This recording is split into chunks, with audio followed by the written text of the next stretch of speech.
Good morning, you guys. It's a very exciting day. Taking this lovely box of seeds.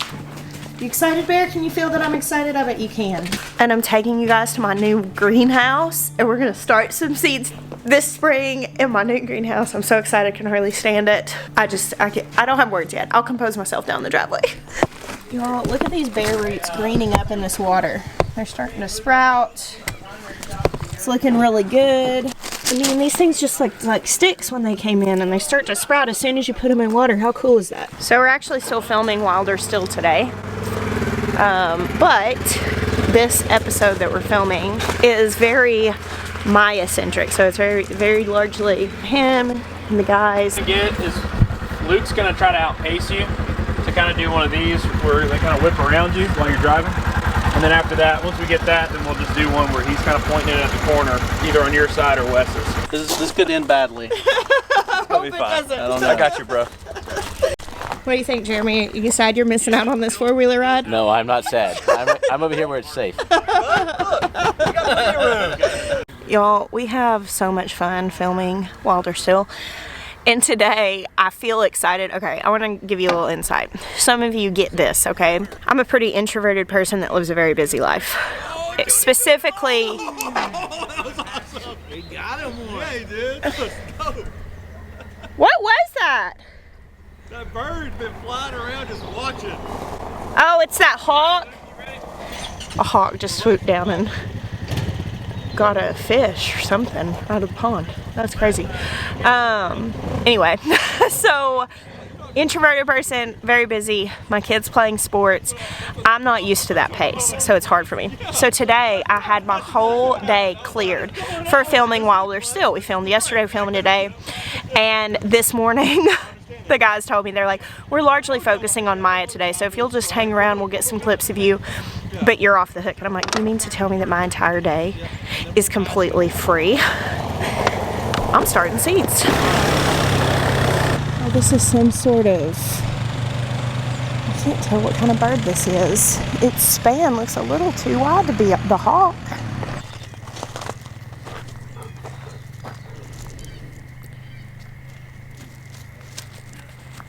Oh, wow, that's so cool. Bear, leave it alone. Let him hunt. I don't ever have like a really good zoom lens on my camera because obviously I'm holding it 2.5 feet away from my face. I wish I did right now. I think this must be the hawk. I can't really tell. I don't see super well far away, but it's hunting. It keeps dropping down and trying to catch a fish. So cool.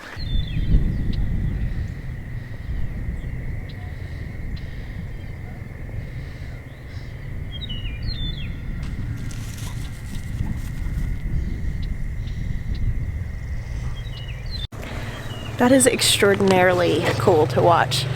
I think it must be our hawk. I can't really tell, but I got a glimpse of our underside. We have a red-tailed hawk that lives here that whenever my friend Sunflower Steve came, he told me was a female, and he's a falconer, so he knows a lot about that stuff. That's very cool.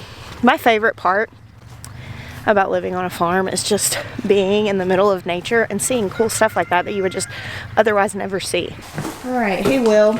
So Michaela just dropped off this box. We're about to open it.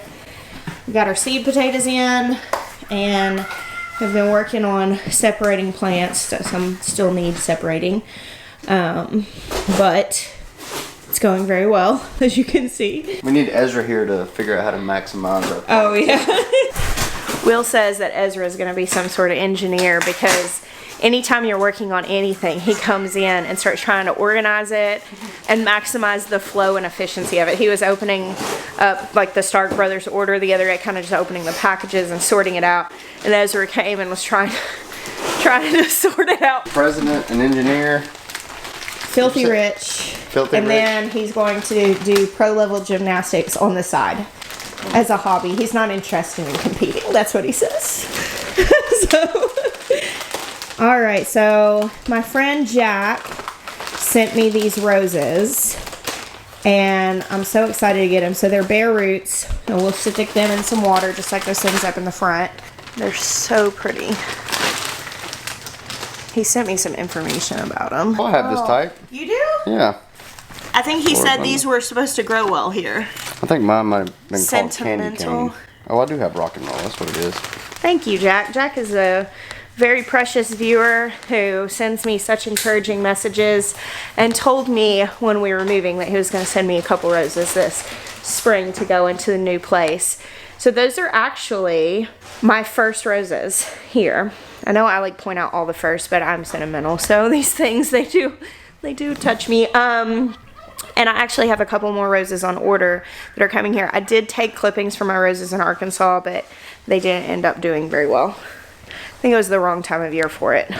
Well, here are some seedlings. A lot of these came in those plug trays, so these were started. In fact, all of these were started in plug trays and we just separated them. It's crazy what a difference it makes to give a plant its own space. Like the ones that are still in the plug trays are a third of this size. Still getting the chase scenes. Yeah, the chase scenes. That's funny. All right, so what we're doing today is the way I start tomato seeds is I put a lot of seeds of one variety in a single cup. So as you see here, I've probably got 20-ish of the same plant in this cup. And that meant that when this tray was full, it was 30 different varieties of tomatoes, which might I add is the fewest variety of tomatoes that I've grown in the last 7 years. I usually grow upwards of 80, but because I wasn't sure what my space was gonna look like, I just grew my favorites. And I think I did 2 or 3 that were new to me, but mostly these are ones that I know do well for me in the past because I'm gardening in a brand new place. And if something doesn't do well, I want to know if it's the region. I didn't want to change anything else. So stuck with the tried and true stuff for me this year. And the reason I do it like this is because I'm usually starting seeds in a limited space. And it was, in the past, I've been starting them in my basement before I move them out into the greenhouse because in Arkansas, it can get really cold even in March. So instead of starting lots and lots of trays with one seed in each cup when it still might get cold and I have to move them in, I just do it like this and do them in the house. And then once it's mid to late March, I separate them all out in the greenhouse so that they can grow and get bigger. It's very space saving. And with tomatoes, they're really forgiving to being handled. Peppers are the same way. I do eggplants like this. Basically, any of those things that are able to be transplanted. Now, I would not do this with melons or squash or cucumbers because they really don't like their roots disturbed, so I would not sow a whole lot of those together and then try to tease them apart and repot them. But with tomatoes and peppers, with eggplants, with ground cherries, with tomatillos, it works fine. So, are you about to dump this one out? Yep. This also saves you from having that awful feeling of having to decide which seedlings to keep, which sometimes you got to prune, you got to thin out, but in this case you get to save all of them, which is nice.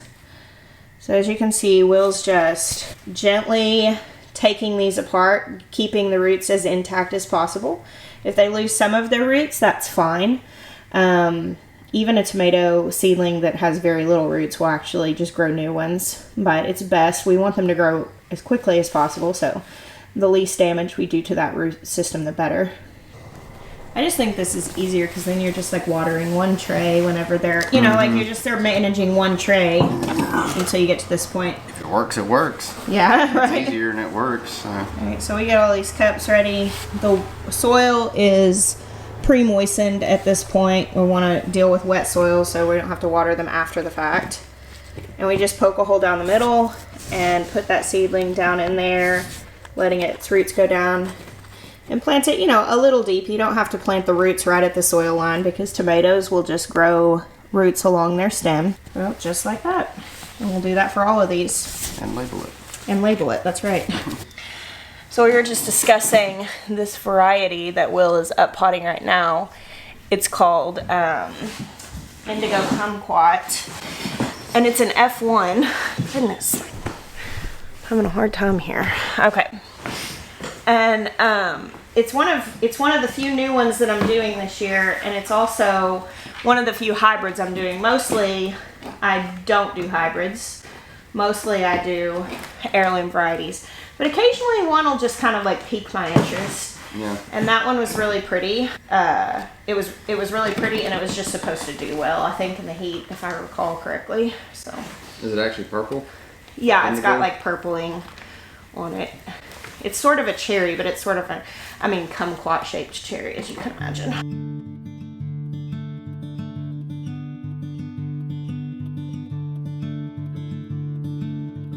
All right, it's a little later in the afternoon. Will and I have gotten a lot of stuff potted. I'm gonna show you, I have all of these poppies that were in plug trays, and we already have a whole bunch of them in cups. But I went ahead and just took one of these trays and put them in here so that they could have nutrition, because in those plugs they were started with probably like a sterile mix, which didn't have anything in it, so they're starting to yellow. But I don't necessarily need 100 cups of these, so I figured I would do it like this and see what happened. Just do a whole tray of them instead of individual pots. And then these are celosia, and then as you can see, all of the tomatoes. I don't know, we did several trays of them today. And then here I have, this is Sahara Rudbeckia, which is like Black-Eyed Susan. Haven't obviously touched that yet, but I saved this tray that had all those poppies in it, and I sowed this with straw flowers. And we'll let those come up. Again, the more celosia, and then that's more poppies that I need to separate out. And I got a delivery here today.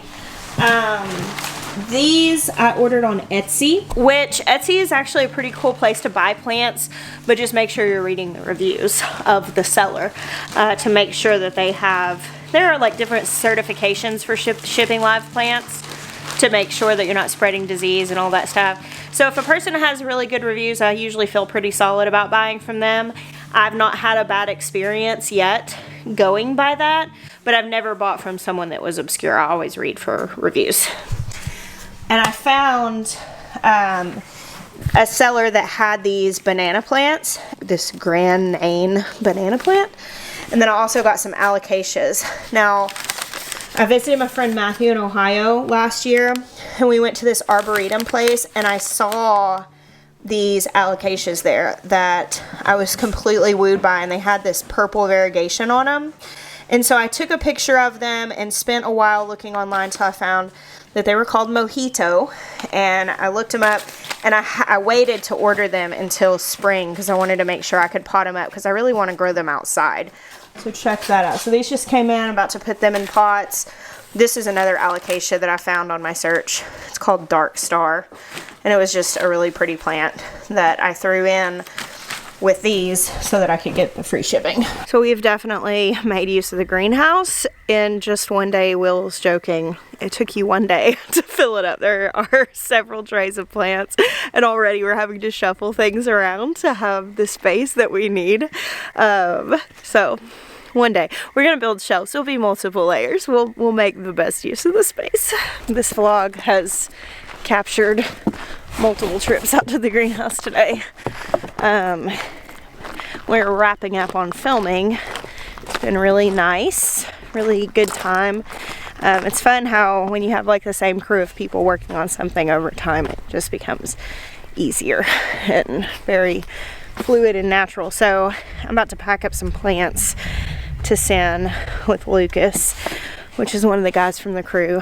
He and his wife are into gardening, so nice. I think on these banana trees, we'll probably just move them out once or into bigger pots, I think. They didn't have very big roots. No, they're really small roots, so this will be okay for now. And then there's the one that I've had. I brought this one home from Ohio at the end of last year and kept it in my house, so yep. What do you do for these circling? Okay, so when the roots are like this, you can kind of break them a little bit like this. You don't have to do a whole lot.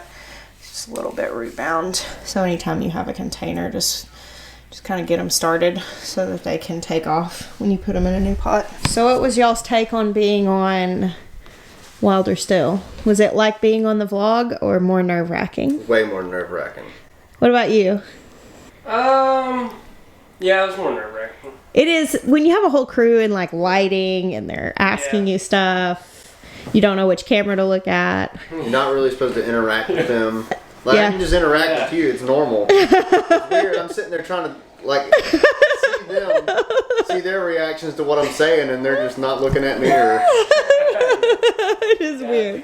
It's very weird. Alright, so I'm going to put this box of plants together. So one of my favorite things about having a greenhouse full of plants is sending plants with people whenever they come. I just love that. Bye, Jeremy.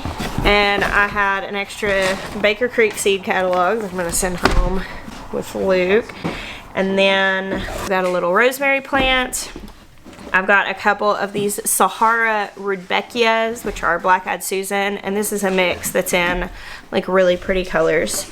I have a few dahlias, Cafe au lait, and Karma something, I can't remember what it was called, but they're all here.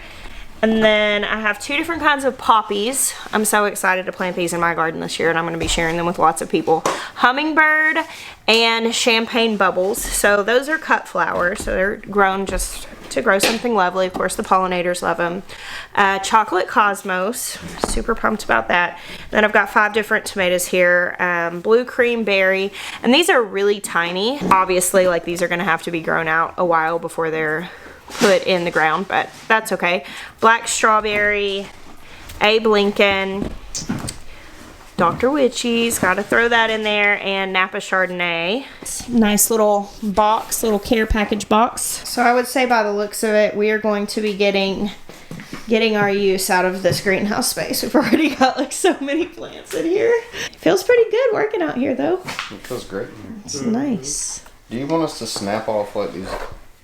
The extras. The extras in there. I mean, I think they'll still grow. If there's like multiples, more than 2, yeah, you could snap off. All right. Well, I just handed this box off to Luke. You gonna make your lady happy with that? She's gonna be so stoked. Yeah. And I'm sending one more thing with him because I don't need it anymore. My handy dandy little greenhouse. So we just have to get the blocks off. Just make sure you secure this thing because one strong wind, I mean, this thing's flimsy, so. Gotta make sure it's. But it did withstand a pretty strong storm here the other day and didn't budge the way we have it secured. Then the floor upstairs at my house in front of the window. So, yeah, this is definitely a I step think up. my vegetables will be happy. Yeah, that's kind of the thing with this. Like, people have asked me about these, and while I don't think it's necessarily the most ideal solution, because I don't think it's going to keep things warm when it's very cold outside. Again, you have to take extra measures to secure it, but it's a good option. I started all those seeds out here. And I saw them. Yeah, you're like, you know it works. That's exactly how it works, right? So now they'll be perfect for me. Magically, it'll be great. Yeah. Yeah, I don't think he actually tied anything to the frame. I asked him to secure it in a way that like people would be able to, you know, like don't do anything super Maya. But it works great. I wanted him to secure it in a way that was like obtainable, you know, and just 2 T-posts on the sides and a strap over the top seemed to work pretty good. Once you pick this up, how light it is, I'll help you grab it. Hold on, let me set this up. I was out in the greenhouse taking photos of my seedlings. I'm like a proud mother with a newborn when it comes to seedlings in the greenhouse.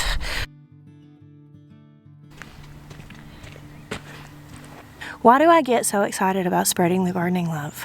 Oh my gosh, I just love it. So now we have to do a little engineering to put a greenhouse in the Armosa prop trailer. Because, you know, what do you do when you're leaving Roots Refuge Farm? Like, you gotta take the stuff, you gotta make the room. So one of the things that Armosa shoots is like, kind of like advertisements for like Winnebago, I think, is one of the big brands they work for like campers and stuff. So they have all this stuff in here where they stage these campers to show them and video them. You making it? An obstacle course? I like when you were like, yeah, I'll just throw it in the trailer, it'll be no big deal. In my mind, there was so much more room in here. Is this better than disassembly? I'm gonna tell myself. Alright, look, perfect. Did you point the door to that? Look at that! You even thought that. So did you think that through, or is that lucky chance? Of course I thought that. I'm not an idiot. Pish posh.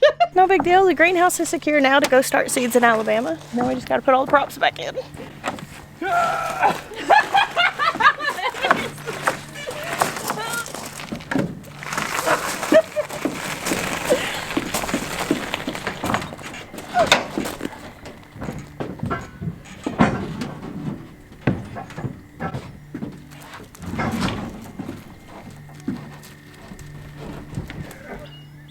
We did it. Teamwork makes the dream work right there. Well guys, I have just successfully made an entire gardening vlog.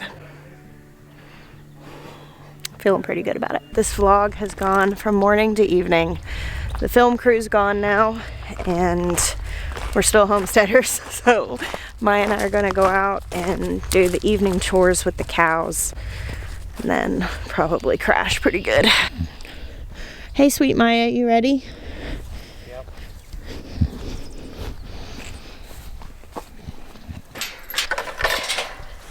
Raindrops are falling on my head. Yeah, my phone told me it was about to start sprinkling. Your phone told you? How do I get that featured? It's on there. Oh, I don't even have my phone. I always leave my phone in the house. I never have it when I need it. You know, the sky behind the clouds is really pretty. Y'all, the girls are losing their winter coats, and I don't even know them anymore. Look at Helen. She has eyebrows. Like, her total black mask is breaking up. She is dirty. She looks kind of rough right now. I brushed her real good earlier and like just tufts of hair coming out. She's losing her coat. She looks so different, doesn't she? And Hope is super light. Hey, look how light she looks. Come on, come get milked. Hey, Helen. See how light Hope looks? So after being on milk withholding this whole time, yesterday was the first day that we were actually able to keep Hope's milk again. And then this all happened as I was going out of town, and so I missed those days of vlogging. Hallie got pneumonia also. But it doesn't appear that it was viral because the other cows haven't gotten it. We weren't sure. But they're all better now. It was encouraging to have the vet look our animals over though, just when they were out here, you know, just kind of look at everybody and being new to cows, especially with a breed like Jerseys that even in good health look so thin because they're just so bony. You know, I'll know what people tell me, like, hey, they look good, but then comments and even my own time, I'll look at the camera, I'll look at things and be like, God, they look so bad from that angle or whatever. And having the vet look and say they look great. She said Hope, having been at her age and having been in milk for as long as she was, I mean, that she was like a picture of health, like other than the fact she had pneumonia, but her body condition was good. And it was really reassuring. I felt really good about it.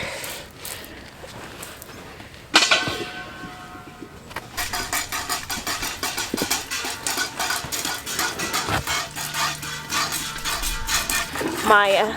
Yeah. Are you always so exhausted by the end of While They're Still? Yeah, I'm more tired by the end of filming A While They're Still shoot than I am if I worked really hard for 2 days.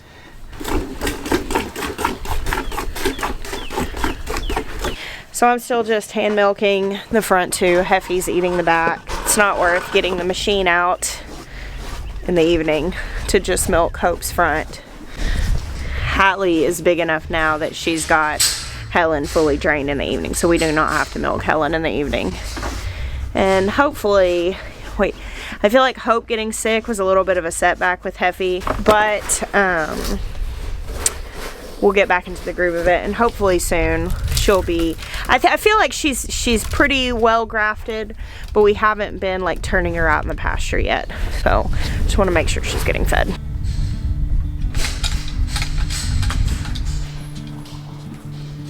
Oh, I roped you in.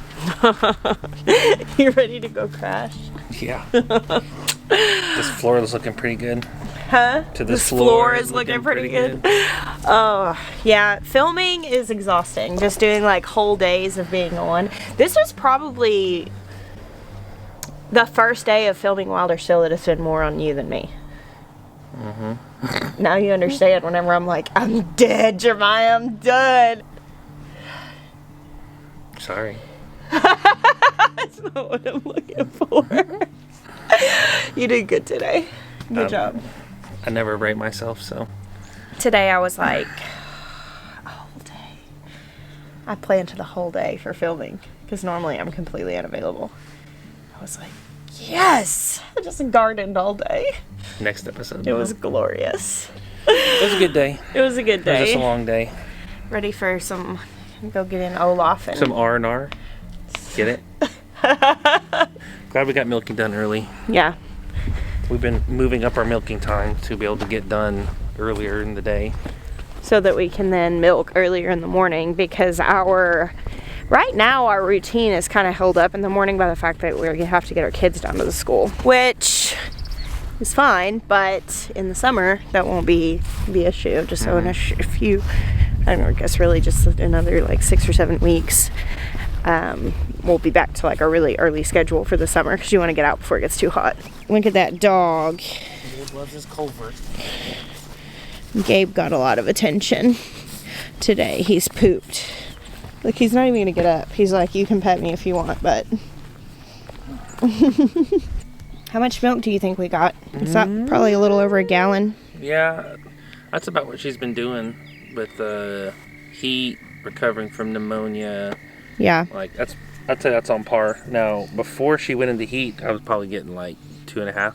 I'm so happy to have Hope's milk back though because our cream line is like this thick. She's a cream producer. Yeah, so I can not have to buy butter. I actually had to buy butter the other day. The offense. The offense? Yeah. Oh, of buying butter? You ready to... Oh, we have to feed our kids. So pesky. Why are they so hungry? They got milk. They can drink milk. If it's good enough for the calf, it's good enough for the children. Oh, man. Yeah. Dinner and then bed. Parks and Rec. You know what we're going to do tomorrow? Lay day. It's a lay day for sure. We're just lay around. You know how much we're going to get done on the farm? Not a lot. Not a lot. Tomorrow is definitely not going to be a productive day. I'm like already planning on it. Like we were earlier, I was like, hey, do you have anything you have to do tomorrow? Yes. I'm just not going to do it. So bad. We're just so... Oh, hey, days of rest are important. They are important. Lay days are good. Lay days. They keep you going for all the other days, so you That's don't right. burn out. Right. Tomorrow we're protecting against burnout. Yes. Might even go to lunch. I don't know. It's wide open. Thank you guys for hanging out with us today. We bless you. Until next time. Bye.